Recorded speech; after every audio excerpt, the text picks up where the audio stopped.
Hello and welcome to perfection IAS. और आज के द हिंदू एडिटोरियल डिस्कशन में आपका स्वागत है। सैटरडे 29th ऑफ द जुलाई 2023 आज के हिंदू न्यूज़पेपर का एडिटोरियल सेक्शन डिस्कस करेंगे। और आज के एडिटोरियल सेक्शन में जो सबसे पहला आर्टिकल आया था विच is about 16th finance commission जो अभी सेटअप होने वाला है। द चीफ इकोनॉमिस्ट और the very well versed economist of India Dr. C. Rangarajan and D.K. Srivastava, who was the member of 12th Finance Commission, they have written this article, this editorial, this lead editorial, और बहुत ही ज़्यादा important editorial है ये when it comes to fiscal federalism of India। और finance commission करता क्या है और फाइनेंस कमीशन बनता कैसे है, इसके बेसिक्स देखते हैं पहले। और फाइनेंस कमीशन का बेसिक्स क्या है? आर्टिकल 280, आर्टिकल 280 में Constitution says that finance commission has to be constituted after every 5 years। हर 5 साल के बाद एक फाइनेंस कमीशन आना चाहिए।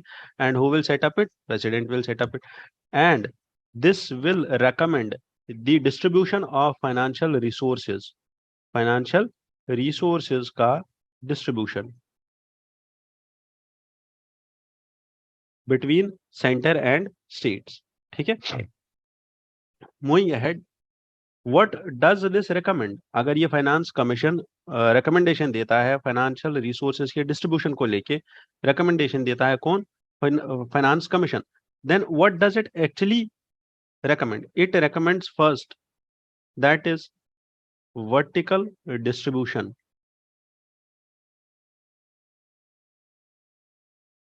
vertical devolution of funds, horizontal distribution, horizontal distribution of funds, and it also recommends the grants in aid। ठीक है, तो अब ये जो डिस्ट्रीब्यूशन इन 3 हेड्स के अंदर होता है, vertical devolution is pool of central taxes, जितने भी सेंटर गवर्नमेंट में टैक्स का रेवेन्यू आता है उसका डिविजिबल पूल, जो उसमें से डिवाइड हो सकता है कितना शेयर स्टेट्स को जाएगा और कितना शेयर सेंटर को जाएगा। Horizontal distribution means allocation of resources among the states on which, on the formula which is based, जिस फॉर्मूला पे फिजिकल नीड्स या कैपेसिटीज ऑफ द स्टेट या physical performance of A state is considered, और उस formula के basis पे कौन से रिसोर्सेज किस स्टेट को एलोकेट हो जाएंगे, उस एलोकेशन का फॉर्मूला बनाना, उसको हॉरिजॉन्टल डिस्ट्रीब्यूशन बोलते हैं। ठीक है, among the states, first is between centre and states, second is among the states, that is the horizontal distribution. And grant in aid means specific purpose के लिए additional transfer of specific states को specific assistance के लिए additional transfer of resources. ठीक है, तो कुछ grants मिलती है, डिस्क्रिशनरी ग्रांट्स, कंपनसेटरी ग्रांट्स, ठीक है, जो सेंट्रल गवर्नमेंट स्टेट गवर्नमेंट को देती है। फॉर एग्जांपल जो हमारे हिल स्टेट्स है या जो हमारे हिमालयन स्टेट्स है उनके लिए स्पेसिफिक ग्रांट्स आती है। नाउ अगर आप देखो तो फिस्कल कंसोलिडेशन या फिस्कल फेडरलिज्म पे हमने कुछ दिन पहले ही एक टॉपिक डिस्कस किया था जिसमें कुछ चीजें हाईलाइट की गई थी। एक एडिटोरियल आया था उसमें कुछ चीजें हाईलाइट की गई थी, which was first was this issue of GST, and it was said in that editorial also that the buoyancy of GST from last 2 years is improvising. Same thing is highlighted by these authors also. However, they suggest कि GST को थोड़ा सा और simplify करने की जरूरत है। Second most important thing was there, that is the changing nature of states. Changing nature of states क्या था कि पहले जो अभी स्टेट्स है इनका जो ट्रेंड चेंज हो रहा है, that they are providing subsidies and they are returning to old loan schemes, old pension schemes. ठीक है, ये दो कंसर्न्स उस एडिटोरियल में भी हाईलाइट किए गए थे, इस एडिटोरियल में भी हाईलाइट किए गए थे। अब इन दो चीजों की वजह से क्या हो रहा है और कहाँ पे प्रॉब्लम्स आ रही है ये समझते हैं। एक्चुअल में these authors they are suggesting some measures और सम पॉइंट्स जो 16th फाइनेंस कमीशन को ध्यान में रखने चाहिए जब वो रिकमेंडेशंस पे काम करे। फर्स्ट इज कि जो 15th फाइनेंस कमीशन के रिकमेंडेशंस आए 2017 में जो सेटअप हुआ था, उसमें उसके बाद कोविड-19 आया, तो जियोपॉलिटिकल चेंजेस हो गए, चाइना के प्रति पूरे वर्ल्ड का स्ट्रक्चर पर्सपेक्टिव चेंज हो गया, और जो चाइनीज इकोनॉमी इन्वेस्टमेंट गेन कर रहा था, now that is searching for another market in the world, है ना। प्लस जियो इकोनॉमिक्स में चेंजेस आ गए हैं, ठीक है। जियो पॉलिटिक्स में तो चेंज आ गए थे, जियो पॉलिटिक्स में टेरिटोरियल एग्रेशन हो गया चाइना का, जियो पॉलिटिक्स में बहुत सारी और चेंजेस हो गए, बट जियो इकोनॉमिक्स में चेंजेस आ गए। इंडिया ने बहुत सारे फ्री ट्रेड एग्रीमेंट साइन किए, ठीक है, ट्रेड को सेटअप किया। आईएफएससी जो इसी न्यूज़पेपर में हमने डिस्कस किया, that is working very well. बहुत सारे मेजर्स हमने लिए, चाहे वो फॉरेन इन्वेस्टमेंट को लेके हो या वो एफडीआई को लेके हो, तो बहुत सारी चेंजेस हुई है पोस्ट दैट, है ना। प्लस अगर आप देखो तो GDP, debt to GDP ratio, that is all the debt, जो लोन है गवर्नमेंट का, दैट इज टू जीडीपी, जितना हमारा जीडीपी है वो रेशियो जो होता है, debt is to GDP ratio, has also shot up close to 90%, 89.5% है ये अभी, ठीक है। तो इतना ज्यादा इंक्रीज हो गया है डेट टू जीडीपी रेशियो। तो there are physical imbalances also, है ना, in India, at central level and state level also. तो ये जो बोल रहे हैं अभी authors, they highlight this thing, this background, जो अभी 16th फाइनेंस कमीशन को ध्यान में रखना चाहिए।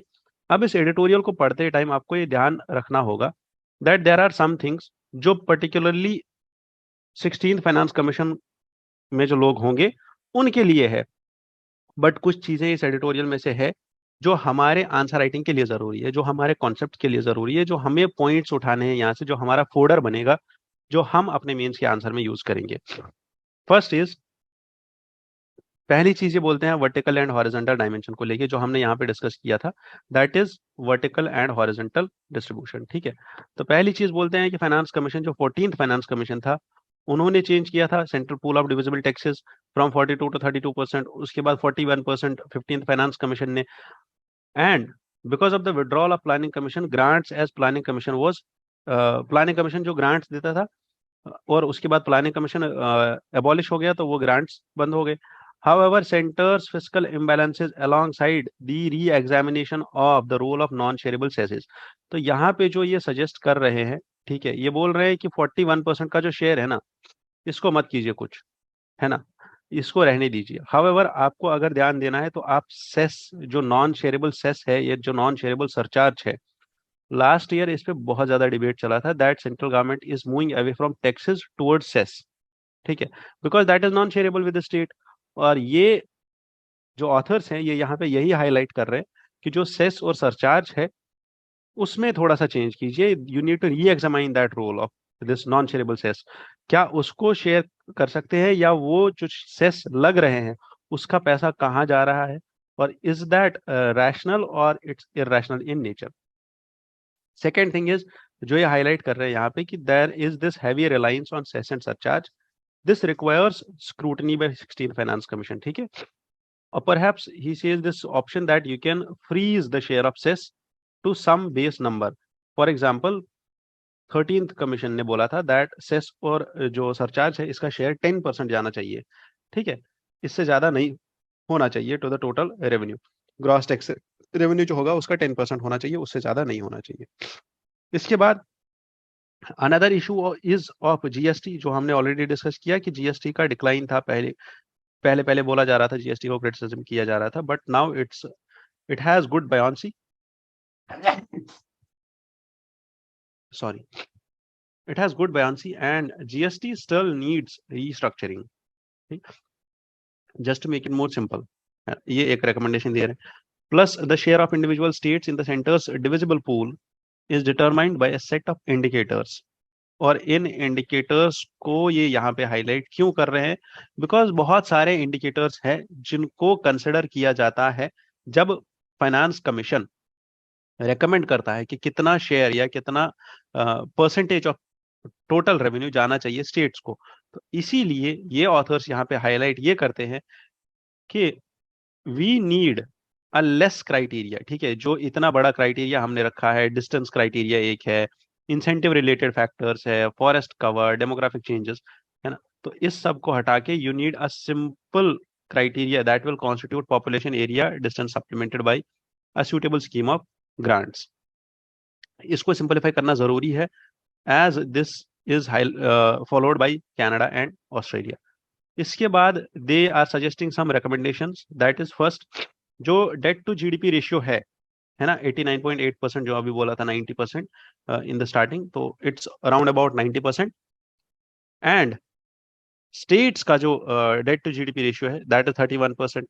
हाउएवर अगर आप एफआरबीएम में देखो, fiscal responsibility budget management norms जो 2018 में अमेंडमेंट आया था, उसके हिसाब से आपका डेट टू जीडीपी रेशियो 20% रहना चाहिए सेंट्रल गवर्नमेंट का, 40% सेंट्रल गवर्नमेंट का और 20% स्टेट गवर्नमेंट्स का।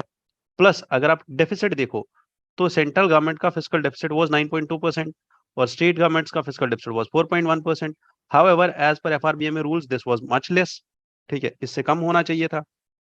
नाउ दी ऑथर सजेस्ट्स कि जैसे 15th फाइनेंस कमीशन ने रेकमेंड किया था कि 2018 वाले रूल्स को री एग्जामाइन किया जाए, है ना, कि 3% लेस देन 3% एफआरबीएम में होना चाहिए, है ना, और उसके बाद जो फिस्कल डेफिसिट है वो स्टेट्स का इससे कम होना चाहिए, 3% से भी कम होना चाहिए।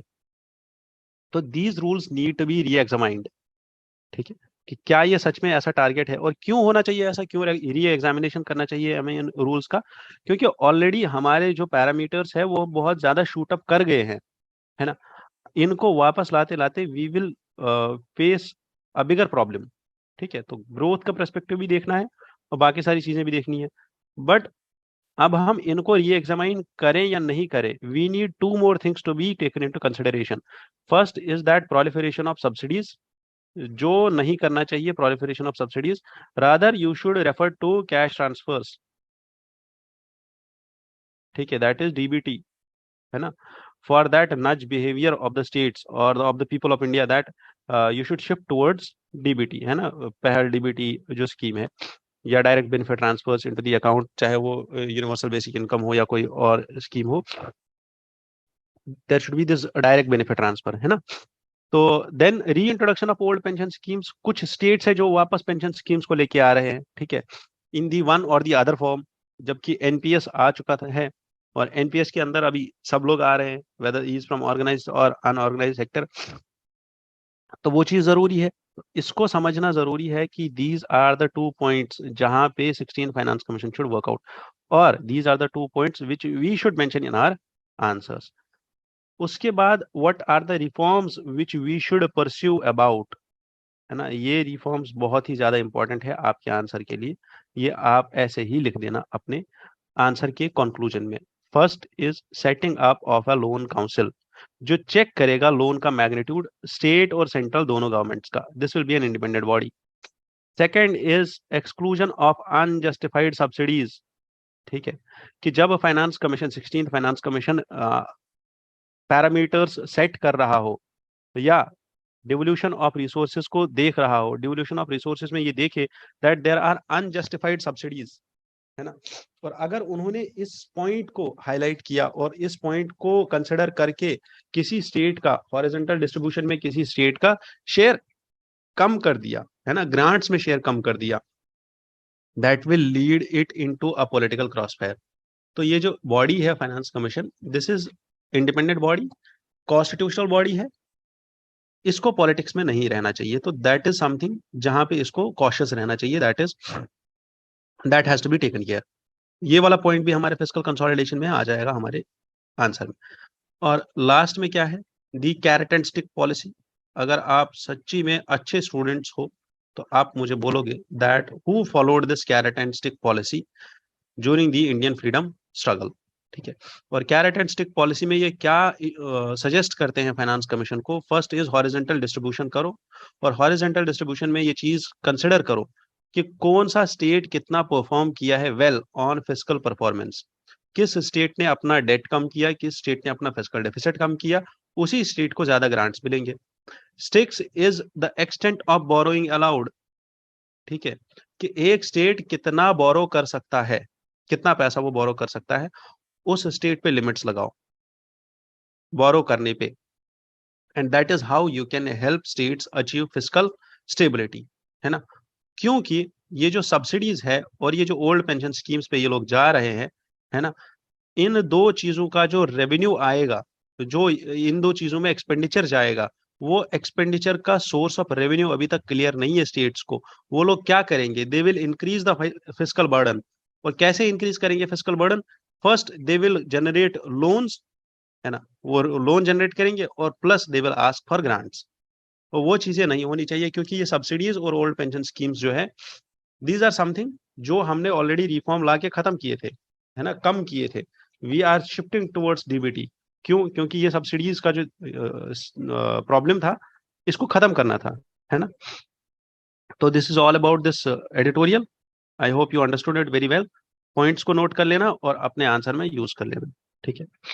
Then comes the next editorial which is about mercury rising. Temperatures rise हो रहे हैं and UN Secretary General Antonio Guterres, he highlighted this thing, that Earth has passed from a warming phase into an era of global boiling. Era of global boiling, आप सोचो, पूरा globe boil हो रहा है ना। And July was the hottest month in the 12,000 years. Same जो points मैं यहाँ पे हाईलाइट कर रहा हूँ, इनको ऐसे ही नोट डाउन करो और इनको ऐसे ही यूज करते जाओ अपने आंसर राइटिंग में, ठीक है। So this was a disaster for the whole planet as sort, and short of a mini ice age over next few days. और next few days में the thing is, वो next few days क्यों बोल रहे हैं? And July 2023 will shatter records everywhere. बहुत ही massive scale पे ये चीज अफेक्ट करने वाली है पूरे ग्लोब को। क्या? जितना अभी तक टेम्परेचर राइज हुआ है। Second thing is ocean temperatures जो अभी राइज हुए हैं, ठीक है। Central Equatorial Pacific Ocean transitioning from La Nina conditions, where average sea surface temperature are below normal, to El Nino conditions. तो सेंट्रल इक्वेटोरियल पैसिफिक ओशियन अगर आप देखो तो this is shifting from La Nina to El Nino. La Nina में क्या होता है? Sea temperature is below normal, ठंडा होता है। एल नीनो में क्या होता है? Opposite, it's heating up. और जितना ही ज्यादा ये हीट होता है उतना ही ज्यादा इंडिया में रेन कम होता है। चाइनीज टेम्परेचर, चाइना का जो टेम्परेचर है, चाइना टचिंग 52 डिग्री सेल्सियस, है ना। ग्रीस में वाइल्ड फायर्स आ गए। United states and south west European countries, they were facing this heat waves. Heat waves में उनने इमरजेंसी डिक्लेयर कर दिया और सब लोगों को बोला घर के अंदर बैठो, बाहर जाने का जरूरत नहीं है। तो दीज आर सम पॉइंट्स जो हमें अपने आर्ग्यूमेंट्स में लिखने हैं when it comes to the questions of climate change related issues. और अगर आप देखो तो आपको यहाँ पे ये आर्ट समझ में आ जाएगा कि कैसे इन पॉइंट्स को लिखना होता है शॉर्ट में, है ना। और हम लिखेंगे तो this year in 2023 earlier months or the first half of the 2023 has witnessed a huge number of wildfires in Greece। इतना बड़ा सेंटेंस लिखेंगे, जबकि इन्होंने इतने बड़े सेंटेंस में 3 एग्जांपल्स लिख दिए, that is China, Greece, United States, south west, है ना।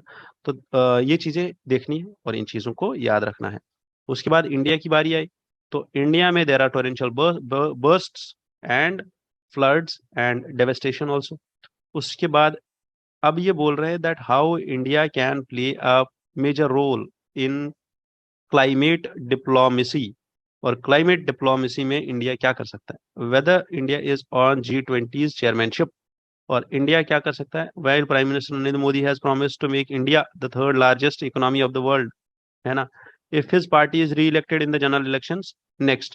So it will also mean that greater pressure on India is building up. That is, greater share of greenhouse gas mitigation responsibilities are there.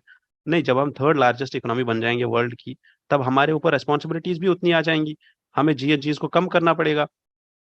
और आप देखो यहाँ पे suggestion क्या दिया जा रहा है, बहुत ही लाइक इंट्रीगिंग सजेशन है ये और बहुत ही ज्यादा इंटरेस्टिंग चीज है, that we should advance our net zero commitments. जो हमने नेट जीरो कमिटमेंट रखा हुआ है 2070 का, दैट जितना कार्बन डाइऑक्साइड हम इमिट करेंगे उतना ही वापस एब्जॉर्ब भी कर लेंगे, दैट इज नेट जीरो, है ना। तो नेट जीरो को समझना है और नेट जीरो को 2070 से लेके उस गोल को 2050 तक ले आओ। फॉसिल फ्री इलेक्ट्रिसिटी 2040 में कंप्लीट कर दो। And these are some points जहां पे इंडिया कैन स्टेप फॉरवर्ड, है ना। However this requires a lot of resources, ठीक है। इंडिया का बहुत ज्यादा रिसोर्स चला जाएगा इसमें। Once India becomes the third largest economy, then we can obviously we will do much ahead of what is expected of us, क्योंकि अगर आप देखो तो पेरिस एग्रीमेंट में जो 2030 के कमिटमेंट्स थे, है ना, we are achieving them much ahead of the 2030 targets, है ना। तो अगर आपको देखना है पेरिस एग्रीमेंट, तो ऑलरेडी हमने रिन्यूएबल एनर्जी, है ना, non fossil energy, solar energy, इस सब का डिस्कशन अभी इसी न्यूज़पेपर में आज ही के न्यूज़ एनालिसिस में किया है। तो आज का न्यूज़ एनालिसिस देखो और उसको समझो, है ना। Do connect to me for all of your doubts 9031036712 इस नंबर पे कॉल कीजिए। My name is SK, you can connect to me for your answer writing, for your current affairs and for your overall mentorship of UPSC. ठीक है, I welcome you all at perfection IAS office which is in Delhi Karol Bagh. आप आ जाइए हमारे पास for mentorship sessions. All the best to all of you and have a good day ahead.